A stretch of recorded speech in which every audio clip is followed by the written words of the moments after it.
Antes de comenzar, te pido que te suscribas al canal, que le des like y que comentes porque ayudas un montón para que el hereje Hidalgo crezca fuerte y sano. Acordate que somos un canal hecho a mano, un canal artesanal elaborado con herramientas medievales, por lo que tu apoyo es sumamente importante.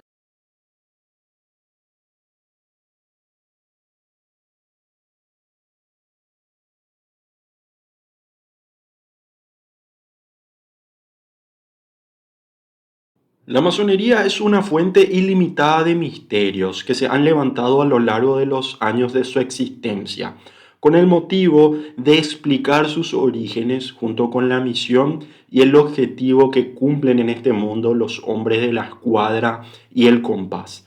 En este canal hemos hablado acerca de sus orígenes, que por cierto no son tan fascinantes como lo sugiere el canon masónico. Pero amén de todas esas cuestiones, me parece un hecho cierto que la situación que genera mayor intriga a las personas que no son del palo es saber el por qué figuras tan importantes como el rey Salomón, Abraham, George Washington y hasta el propio Dios han formado parte de la masonería. ¿Por qué cuando una persona es captada por los masones o empieza a aprender sobre ellos, lo primero que sale a la luz es la nómina de integrantes de la masonería? Que si uno la revisa bien, encontrará que sus miembros, vaya la casualidad, fueron los que hicieron que el mundo sea el mundo.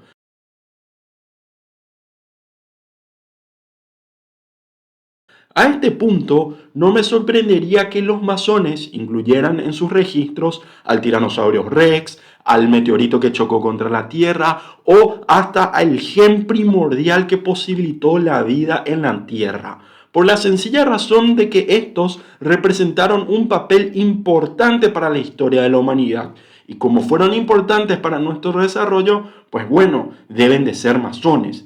Bueno, todo esto tiene una explicación simple y terrenal, que no guarda relación con ninguna genealogía divina y se encuentra resumida en una palabra. Y esa palabra es el marketing. Puro y simple marketing. ¿Para qué? Para atraer no al carnicero, no al zapatero, no al orfebre, ni siquiera al maestro constructor de piedras. Todo ese marketing fue utilizado para atraer a miembros de la nobleza, a la aristocracia, a políticos, a intelectuales que se encandilaban mentalmente al escuchar estas historias fantásticas en torno a la descendencia de los masones y querían formar parte a toda costa de ese grupo que entre sus filas tenían, por ejemplo, a Euclides y a Hermes. Por lo tanto, la labor de los masones especulativos fue la de crear estas historias para mejorar la estirpe de su organización, ya que resultaba más atractivo descender de un linaje de personajes históricos de gran relevancia para la humanidad que de un grupo de obreros constructores como lo eran los masones originales, generándose así la primera historia exitosa de rebrandeo de la humanidad. Los masones cambiaron su logo, su visión, su misión y su objetivo en pos de ganarse la gracia de las autoridades de turno, al tener la dicha de que estos formaran parte de su organización. Parte de este cambio de imagen fue la propagación de historias que vinculaban a la masonería con personajes y sucesos históricos importantes, algunas salidas directamente desde la Gran Logia de Londres y otras que se formaban con base a los rumores propagados por la gente común y los enemigos de la masonería, situación que parecía no incomodarles a estos, ya que estaban muy cómodos dejando que el vulgo diga lo que quiera, porque toda mala publicidad al fin y al cabo es publicidad. Para el siglo XVII, la masonería era un furor en las clases dominantes de Inglaterra. Y Robert Bloch, el conservador de Ashmolean Museo, del Museo Ashmolean, y profesor de química de Oxford, que no era masón, dicho sea de paso, escribió sobre los masones en un libro llamado La historia natural de Staffordshire en el año 1686. En él cuenta que la masonería se estaba propagando a gran velocidad a lo largo de Inglaterra y que en ella ha encontrado a personas de la más alta alcurnia que no desdeñaban en formar parte de la masonería, lo que por cierto no necesitaban de no ser por la antigüedad y el honor que dicen que están en un gran volumen de pergaminos que los masones poseían y que contenía la historia y las reglas del arte de la masonería. Como ven, la riqueza y la estupidez van de la mano con la exclusividad y el misterio, fórmula que Jan de Salguilers y James Anderson consiguieron adoptar y perfeccionar para extender su ideología. Dicho esto, y a modo de repaso, dejo unas historias locas que los masones han contado durante años y que en su delirio dicen que guardan relación con sus orígenes o con su pasado. Así que les dejo estas historias, este reencuentro de historias. Si hay una figura histórica asociada a la masonería, la figura histórica por excelencia es la del rey Salomón, personaje legendario y sumamente admirado por cualquiera que haya estudiado su historia o haya abierto alguna vez una Biblia. Esto es por la templanza, el buen juicio y la sabiduría que poseía Salomón. Pero amén de todas esas cualidades, lo que más fascinación despertaba en las personas del siglo XV en adelante era su dichoso templo, que fue construido con las medidas obrantes en la Biblia y que, como podrán imaginar, generaba muchas intrigas. Y como el rey Salomón era una figura sumamente importante en el mundillo intelectual de la época estudiada, los masones tenían que aprovechar la tendencia para vincularse con él y decir que ellos descendían del rey Salomón, cuando no. Ahora bien, ¿en qué se vincula el rey Salomón, su templo y los masones? Pues el vínculo más cercano que hay entre esta figura bíblica y la masonería es la imaginación de los pensadores masónicos de los siglos XV, XVI y XVII. Verán, el nexo que los relaciona proviene del puño y la letra de intelectuales masones del siglo XVI, ya que en aquel tiempo la masonería estaba en plena transición. Poco a poco empezaban a formar parte de la misma los caballeros nobles e intelectuales de la época, y estos deseaban que más gente como ellos se les uniera, por lo que empezaron a idear historias fantásticas sobre su origen y así atraer a gente importante. Uno de los ganchos utilizados para ello era la historia del rey Salomón y su famoso templo, tema que, como ya dije, estaba muy, pero muy de moda en los círculos intelectuales de la época. Hasta el propio Sir Isaac Newton le dedicó un montón de escritos. Los masones entendieron el interés que generaba este tema y sacaron panfletos y ensayos narrando una historia sobre cómo fue construido el famosísimo templo del rey Salomón. En el libro de las crónicas de la Biblia, el rey Salomón encarga la construcción de su templo al rey de Tiro, Hiram. Pero en la historia contada por los masones, la construcción del templo no fue realizada por el rey de Tiro, sino por otro Hiram, Hiram Aviv para ser exactos. Este muchacho sabía todos los secretos del templo, siendo esta una información sumamente importante, vaya uno a saber por qué. Lo que sí es que un día tres tipos lo secuestran y lo obligan a revelar el secreto del templo de Salomón. Hiram Aviv se niega y sus captores lo torturan hasta matarlo. Salomón un día estaba contemplando su templo cuando se le ocurrió que sus paredes guardaban algún secreto. También le pudo venir la idea mientras estaba en una de sus orgías de mentes o mientras cortaba la cabeza de sus enemigos. ¿Quién sabe? Lo cierto es que su propio templo lo intrigaba y un buen día se enteró de que su buen amigo y arquitecto Hiram Aviv había muerto.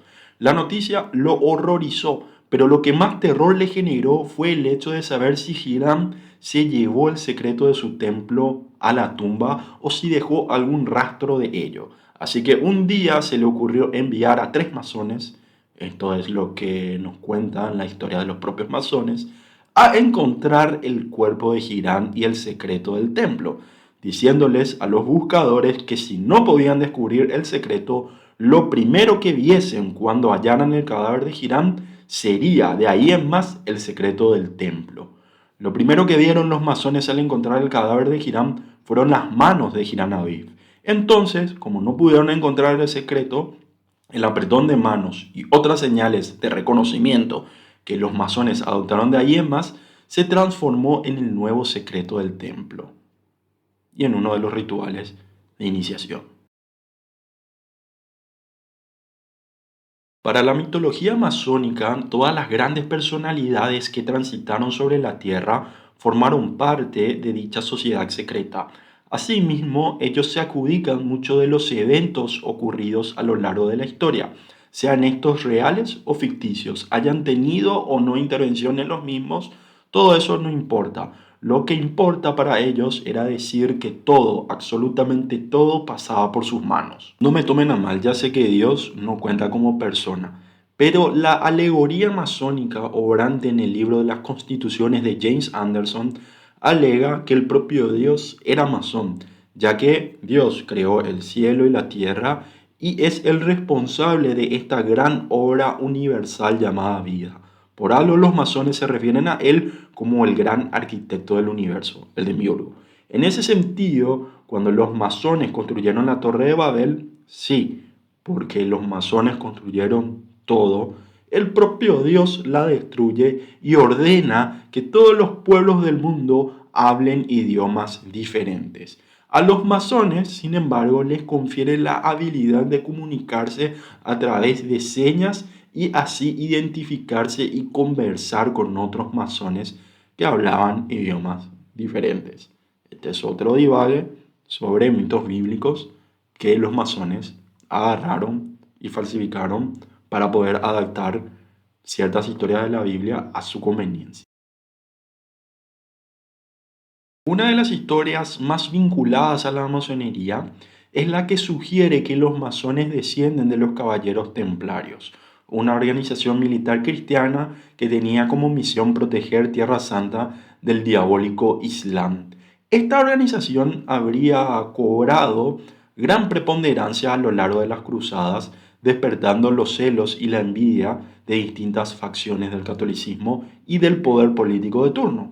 Para no hacer el cuento largo, bajo el reinado de Felipe IV el Hermoso y el Papa Clemente V, los templarios fueron víctimas de varias y fuertes acusaciones que los llevaron al banquillo de la Inquisición.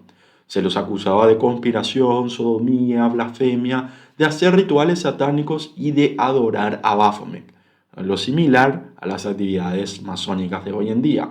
Lo cierto y concreto fue que los templarios fueron encontrados culpables y su líder, Jacques de Molay, fue quemado en la hoguera.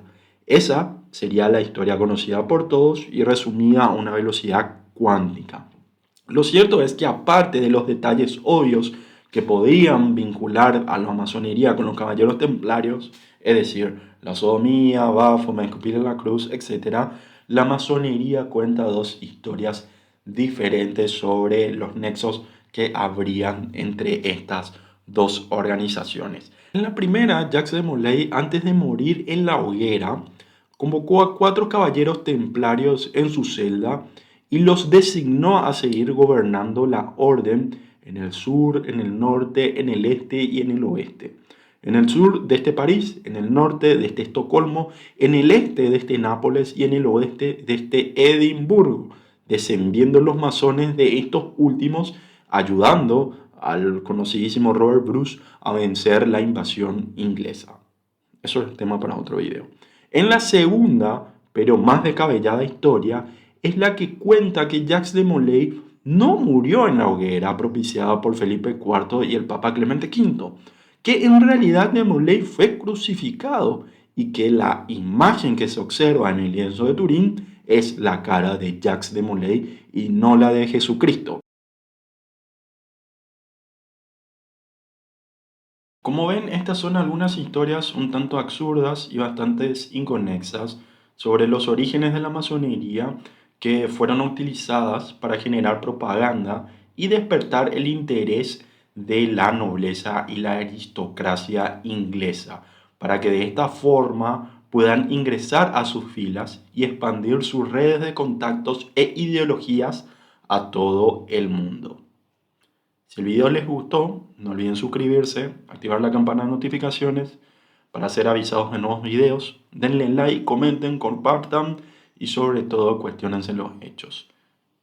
Se despide el hereje y nos vemos en cualquier momento. Salud.